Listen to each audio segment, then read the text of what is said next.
Добрый день, уважаемые абитуриенты! Мы рады видеть вас на презентации магистерских работ Башкирского государственного педагогического университета имени Мифтахиддина Акмуллы. Меня зовут Гулькина Багаудинова, а сегодня со мной в студии представители одного из первых факультетов нашего вуза, естественно-географического факультета, а именно заведующая кафедрой биоэкологии и биологического образования Гайсина Лира Альбертовна, а также заведующая кафедрой генетики и химии Седых Татьяна Александровна. Здравствуйте! Здравствуйте! Добрый день! Мы работаем в прямом эфире, и вы, уважаемые зрители, можете задавать свои вопросы к нам в чат, ответы на которые прозвучат в конце нашего эфира. Ну, я думаю, мы можем начинать нашу беседу.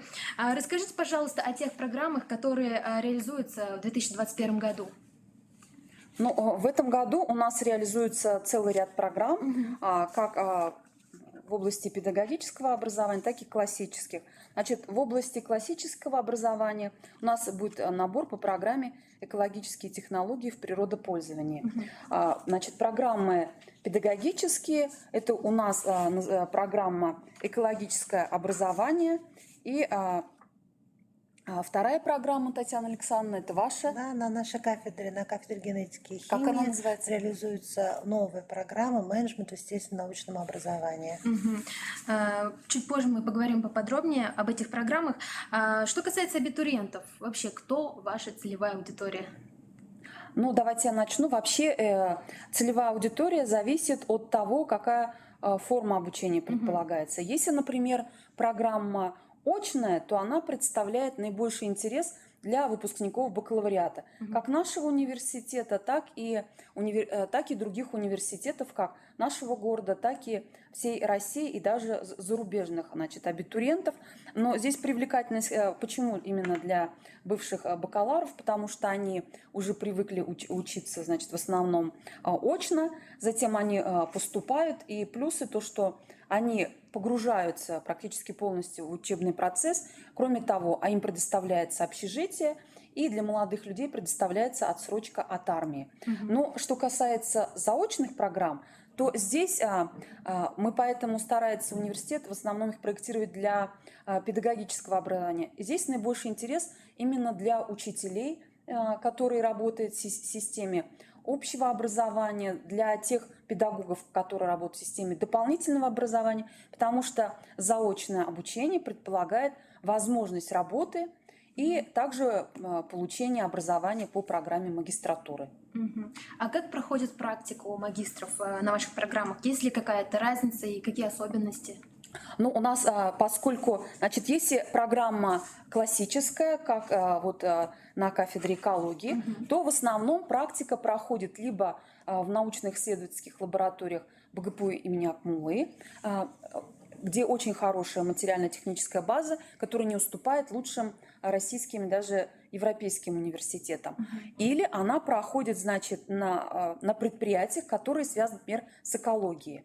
Если говорить о программах, которые реализуются по педагогическому образованию, то здесь комбинация. Практики у нас тоже бывают разные. У нас есть научно-исследовательская работа. Она также, естественно, проходит и в наших научно-исследовательских лабораториях. Но у нас еще очень большой блок – это именно педагогическая практика. И вот здесь вот наши студенты проходят в учреждениях педагогической направленности. Это экоцентры, это могут быть какие-то учреждения, значит, высшего образования, среднеспециального. То есть здесь они уже ближе знакомиться с педагогическими аспектами вот этой программы.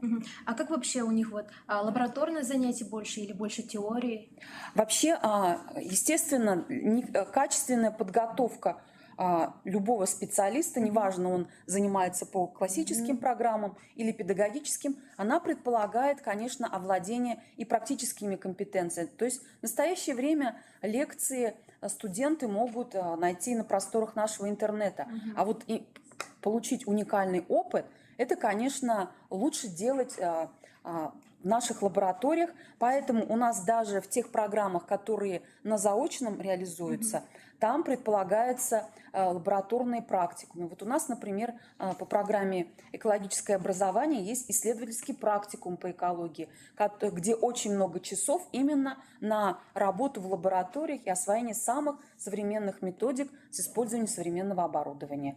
То есть есть, значит, есть, конечно, и лекционные, но и практические, но и лабораторные тоже у нас реализуются. А в чем разница обучения на очной и заочной форме на вашем факультете?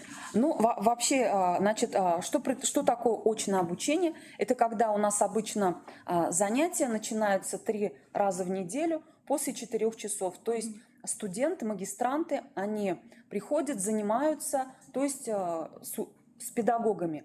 Если мы говорим о заочном обучении, то здесь, конечно, в связи с развитием вот этих вот наших... Дистанционных образовательных технологий. Здесь, потому что это намного более удобно для учителей биологии, для учителей, неважно, там биологии, географии и всех других профилей. Но еще, исходя из специфики, которую мы вынуждены учитывать, это вот ситуация с коронавирусом, именно реализация вот дистанционных технологий во многом нам позволила проводить обучение эффективно, не снижая качество. А есть ли какие-то особенные такие уникальные дисциплины в магистерских программах? Ну, естественно, то есть каждый университет имеет свои какие-то сильные стороны, и каждая программа, руководитель программы, он конструирует вот эту свою магистерскую программу с учетом того уникального опыта, которым он обладает, или он может пригласить специалистов с уникальным опытом. Но если говорить вот о нашей программе «Экологическое образование», у нас есть такая дисциплина специальная, это коллекция микроорганизмов. Почему мы ее включили в эту программу? Потому что у нас в университете существует коллекция водорослей цианобактерий Башкортостана, более 1200 штаммов, которая включена во все международные базы данных. И эта коллекция является у нас центром проведения не только фундаментальных прикладных исследований, но и образовательной деятельности. То есть студенты наши и учителя, магистранты используют уникальный опыт не только при проведении каких-то научных, но и организации работы со школьниками, одаренными детьми. Особенно это актуально для учителей сельских школ. Поэтому вот идет некое погружение вот в эту специфику, как скажем, коллекции. И наши выпускники получают уникальные компетенции, которые востребованы затем на рынке труда. Я бы хотела напомнить, уважаемые друзья, что мы работаем в прямом эфире, и вы можете задавать свои вопросы к нам в чат. Сейчас мы разговариваем с представителем факультета естественно-географического факультета о магистерских программах. В этом году также есть программа, связанная с менеджментом. Для кого она?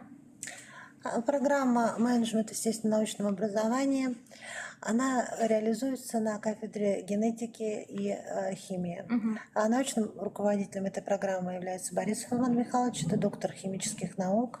И, в принципе, основная миссия данной образовательной программы состоит в профессиональном кадровом обеспечении управленческих структур системы естественно-научного образования как Республики Башкортостан, так и, в общем-то, других структур и, может быть, соседних даже регионов. То есть мы не ограничиваем контингент наших абитуриентов. Данная программа, она разработана в соответствии со всеми требованиями и, в общем-то, в соответствии с запросами работодателей. В частности, использовались как профессиональный стандарт, так и другие, в общем-то, требования, которые предъявляют работодатели к выпускникам данной категории. Цель образовательной программы – это формирование у обучающихся универсальных общепрофессиональных и профессиональных компетенций в области педагогической, организационно-управленческой и научно-исследовательской деятельности по естественным наукам. В качестве педагогических работников они могут работать или руководители образовательных организаций, соответственно, требованиям ГосВО, а также продолжение обучения в аспирантуре по данному направлению подготовки. Надо сказать, что цикл данной программы, он состоит из дисциплин, которые объединены в модули для, значит, как бы сказать, для лучшего усвоения материала. И, в частности, в модуле «Менеджмент и образовательные технологии» преподаются такие дисциплины, как менеджмент в образовании и образовательные технологии в химии и в генетике. Также предусмотрены другие модули, которые позволяют сформировать необходимые компетенции у выпускников. Помимо знаний, они получают все необходимые навыки и умения, те, которыми должны обладать менеджеры, в данной, скажем так, сфере. Но мы надеемся, что эта программа, она у нас новая, она будет пользоваться успехом. Да, конечно.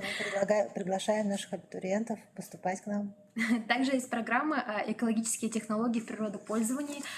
Кого вообще готовит эта программа и можно ли на нее поступить после педагогического бакалавра? Ну, эта программа очень актуальна. Почему? Потому что мы видим, что проблема экологии выходит сейчас на первый план, и специалисты, которые обладают компетенциями в этой области, они очень востребованы. То есть выпускники этой программы всегда пользуются большим успехом на рынке труда. Но что касается вопроса, можно ли поступать после педагогического бакалавриата, конечно, можно поступать, как после окончания классических специальностей, так и после окончания педагогических. И поэтому я приглашаю выпускников нашего университета, которые завершают тоже и университетов каких-то других, поступать на эту программу, потому что такие специалисты будут очень востребованы. Давайте также поговорим о программе «Экологическое образование». В чем особенности подготовки? Ну, как я вот уже сказала, проблема экологии выходит на первый план. Почему мы это видим? Потому что глобальные изменения климата, они ощущаются очень сильно. И вот сейчас, видите, мы последствия вот этой аномальной жары, да, все на себя ощутили. Но нужно сказать, что если раньше экология это была такой наукой, это была такая некая научная дисциплина, то сейчас глобальная экологическая повестка диктует, значит, свои правила, в том числе и в мировой экономике. Ну, вы, наверное, слышали, что Евросоюз очень сильно будет вводить санкции в отношении тех товаров и услуг, которые не отвечают, значит, нормам экологической безопасности. Вводится такое понятие, как карбоновые квоты. То есть это требует очень серьезной подготовки. И в том числе это требует изменения сознания людей, а изменение сознания, работа с мировоззрением – это как раз работа педагогов. И в таких условиях в первую очередь необходимы квалифицированные кадры, которые бы могли работать в новых реалиях, когда требования к образованию в области экологии очень возрастают, и они будут возрастать все больше. Поэтому в этом плане мы хотим работать на опережение. Вот, и наша цель, мы хотим подготовить специалистов, которые имели бы высочайшие профессиональные компетенции как в области фундаментальных наук, так и в области педагогического блока. И вот чтобы наши выпускники были востребованы не только на российском, но и на международном рынке труда. Но сразу хочу сказать, а за счет чего мы на международном рынке будем востребованы, за счет на российском? Потому что, во-первых, что касается блока фундаментального, как я сказала, у нас есть прекрасная материальная база, у нас есть лаборатории уникальные, которые оборудованы в соответствии с самыми лучшими требованиями. Наши педагоги, они являются не только учителями, но они являются учеными, которые признаны не только в России, но и за рубежом, поэтому они могут дать уникальные знания. Кроме того, часть дисциплин или часть каких-то лекций мы хотим для их преподавания приглашать наших коллег из зарубежных университетов, ведущих научно-исследовательских центров, так и российских. То есть и предполагается проведение либо каких-то мастер-классов. То есть мы хотим за счет того, что мы даем самые последние знания, причем знания будут не только теоретические, но, естественно, практические. Кроме того, нужно сказать, что в нашем университете работают прекрасные педагоги, методисты, которые имеют огромный опыт именно в том, чтобы дать компетенции в области педагогической деятельности, психолого-педагогической. Вот это вот уникальность нашей программы. Ну, вот Татьяна Александровна уже рассказала вкратце, что там несколько модулей подготовки, в том числе есть и специальный модуль. Вот специальный модуль, он включает дисциплины, которые зависят от профиля. Но я уже сказала, что вот у нас коллекция микроорганизмов. Естественно, это будет теория и методика преподавания экологии, потому что это очень важно. Затем мы широко будем давать такие знания в области биологического разнообразия, ну и актуальных проблем современной экологии. То есть это будут такие достаточно крупные фундаментальные дисциплины, которые позволят нам дать необходимые знания нашим обучающимся. Да. А каковы вообще перспективы после обучения в магистратуре? Могут ли ваши выпускники поступить в аспирантуру и, не знаю, стать учеными? Да, конечно. Мы даже стремимся к этому, и мы всеми силами готовим их. Почему? Потому что вот даже в нашей программе, во всех программах магистратуры предусмотрен блок «Научно-исследовательская практика». Следующий – «Научно-исследовательская работа». То есть эти блоки занимают достаточно большое количество часов, и у нас есть квалифицированные профессора, доктора наук, которые занимаются студентами и готовят их непосредственно к научной деятельности. И по результатам освоения магистерской программы мы защищаем магистерскую диссертацию, и квалификация, соответственно, присваивается магистр наук. Вот. И поэтому, ну, опять-таки, мы уделяем большое внимание научной деятельности. То есть и сразу же определяется с момента поступления, спустя некоторое время, определяется сфера научной деятельности, как правило, нашего магистранта, учитываются его желания, то есть чем он хочет заниматься, и, соответственно, ему подбирается тот научный руководитель, который будет с ним заниматься и который будет его вести к защите вот этой выпускной квалификационной работы. И требования довольно высокие, но их не стоит опасаться. Почему? Потому что вы знаете, что сейчас наука находится в таком периоде развития, когда мы должны соответствовать международным стандартам. И, в общем-то, при подготовке своих как бакалавров, так и магистров мы учитываем вот эти требования, и все наши выпускники имеют, как правило, публикации, научные работы какие-то совместно с научными руководителями. То есть вот этот вопрос у нас очень серьезно рассматривается вообще, и мы подходим к его решению очень серьезно, поэтому я надеюсь, те ресурсы научные, которые у нас есть в университете, мы можем совершенно спокойно предоставить. Конечно. Спасибо большое за такую небольшую, но интересную и полезную беседу. Сейчас, я думаю, мы можем перейти к нашему слайду с направлениями и дать небольшой комментарий. Ну, давайте я прокомментирую, так как нет представителя, значит, кафедры экологии. Я хочу сказать, что вы видите количество, значит, бюджетных мест на слайде у нас, да. Вот, экзамены вступительные, значит, они состоят, там 2 экзамена. Это первый экзамен, это Экология и природа. Природопользование, экология и природопользование. Да, значит, там реферат и тест. То есть тест составляется, исходя из того необходимого как бы минимума знаний, которым должен обладать студент. Но тестов нисколько не стоит бояться, потому что когда руководитель УПОП создает этот тест, он ориентируется на средний уровень. И мы понимаем прекрасно, что туда могут поступать как выпускники экологических специальностей, да, а могут поступать и люди, которые пришли с других направлений.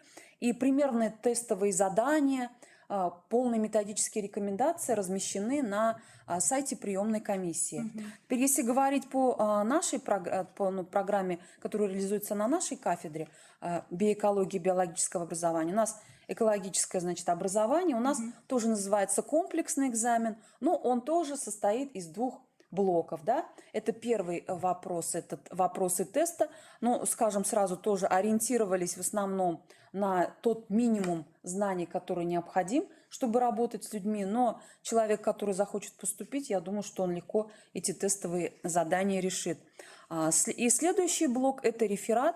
Причем реферат – это по достаточно широкой проблематике. То есть здесь можно, я могу сказать, дать такую рекомендацию, что если у студента, например, который заканчивает бакалавриат, если он защищал тему бакалавриата, она была связана так или иначе с темой экологии, он может просто представить обзор литературы, соответственно, надо будет переработать введение заключения. То есть здесь тоже особых проблем нет. Это даже приветствуется, потому что вот Татьяна Александровна сказала, что наши многие абитуриенты, которые к нам поступают, они уже имеют научные публикации, и будет очень хорошо, если абитуриент уже придет с какой-то работой, с какими-то уже готовыми вопросами и скажет: я изучала эту проблематику в течение нескольких лет, я хочу продолжить. Мы, естественно, идем навстречу таким вот абитуриентам. В принципе, всю эту информацию также можно будет найти на официальном сайте нашего университета bspu.ru. Наш эфир подходит к концу. Лира Альбертовна, Татьяна Александровна, давайте небольшие пожелания нашим будущим студентам, магистрантам. Дорогие наши абитуриенты, я хочу вам пожелать, чтобы вы в своей жизни всегда старались учиться. Почему? Ну вот то есть многие думают, что ну давайте я не вот закончила, например, бакалавриат, да, и на этом мне достаточно. Или, например, ну я работаю учителем, зачем мне нужна магистратура? Мы живем в очень конкурентное время, посмотрите. И те законы рынка, которые работали там буквально 5-6 лет назад, они сейчас абсолютно не работают. И чем больше будет ваш образовательный уровень, чем больше компетенций в разных областях деятельности вы получите, тем более вы будете востребованными, тем больше вы сможете получать, претендовать на большую зарплату и чувствовать себя человеком, обеспечивать свою семью. То есть сейчас получение образования, тем более на бюджетной основе, это прекрасная возможность для того, чтобы вы реализовались сами, были нужными нашему обществу. И я вас уверяю, дорогие наши абитуриенты, что если вы придете на наши программы, вы абсолютно не пожалеете. Почему? Потому что помимо того, что наши педагоги высокие профессионалы, что наш университет обладает очень хорошей материальной базой, нас отличает еще очень хорошее и доброжелательное отношение к нашим магистрантам, студентам. То есть вот здесь я могу сказать, что мы очень любим их, это для нас практически наши близкие друзья, соратники, и мы стараемся, чтобы обучение для них было легким, в том плане, что не создаем никаких психологических проблем, чтобы это не мешало получению качественного образования. Спасибо большое за пожелание, Татьяна Александровна, пару слов. Да, я присоединяюсь к пожеланиям Леры Альбертовны. Мы вас ждем, уважаемые наши абитуриенты. Мы готовы проводить ваш личностный рост и дальше помогать вам в этом, в общем-то. Поэтому приходите к нам обучаться. Да, и, конечно же, ждем вас в нашем Акмулинском университете.